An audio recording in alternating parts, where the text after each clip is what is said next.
Alam mo ba na isa ito sa kakaibang proteksyon na orihinal sa arkitektura ng Europa? Isa itong kakaibang hugis na kalahating kahel o media naranja sa wikang Espanyol na bahagi ng depensa ng Fort Santiago. Idinagdag sa Baluarte de Santa Barbara sa pagitan ng 1725 hanggang 49 bilang karagdagang pandepensa sa Ilog Pasig. Sa inhenyerong militar, ang Falsa Braga False Wall o Jose Braza ay panlabas na depensa na mas mababa sa main wall. Dahil diyan, dito ka unang sasabit kung ikaw ay pirata o di naman kaya ay kaaway. Ayun yung kalaban.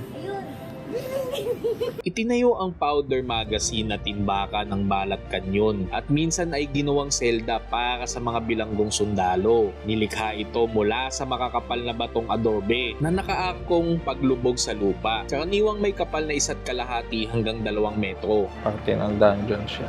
So, dyan kayo kukulong. Pag sinilip mo yan, meron pa sa ilalim yan. Oh. Grabe. Ayun, oh. Huwag sana mahulog yung phone ko. Nakatakot.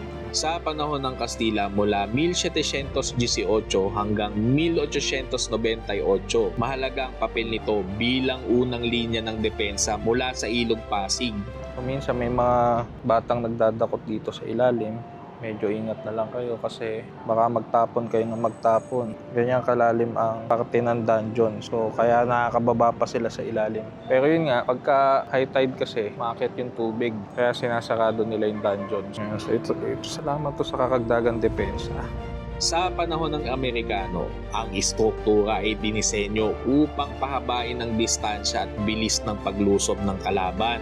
Kaya't nagiging mas epektibo ang artilerya mula sa Baluarte de Santa Barbara. Nakaranas ito ng bahagyang pagkasira dahil sa pambobombang Amerikano at Hapones. Ngunit hindi kasing tindi ng mga pangunahing istruktura ng Fort Santiago. Literal itong orihinal na depensa ng mga Kastilyo lalo na sa Europa. Matapos ang digmaan, isinailalim ito sa paglinis at pagpapatibay ng administrasyon ng Intramuros, hindi tulad ng ibang baluarte. Nananatili itong nakaharang sa ilog at muling binuksan sa publiko bilang bahagi ng heritage tour. Sa kasalukuyan, bukas ito sa mga bisita bilang tanawing pangkasaysayan na nagbibigay ng kakaibang paningin sa Ilog Pasig at tanawin ng skyline ng Maynila. At ang kakaibang depensa na ito ay ang Falsa Braga Media Naranja sa Intramuros. Like, share, and subscribe para sa mas madami pa nating saysay sa ating kasaysayan.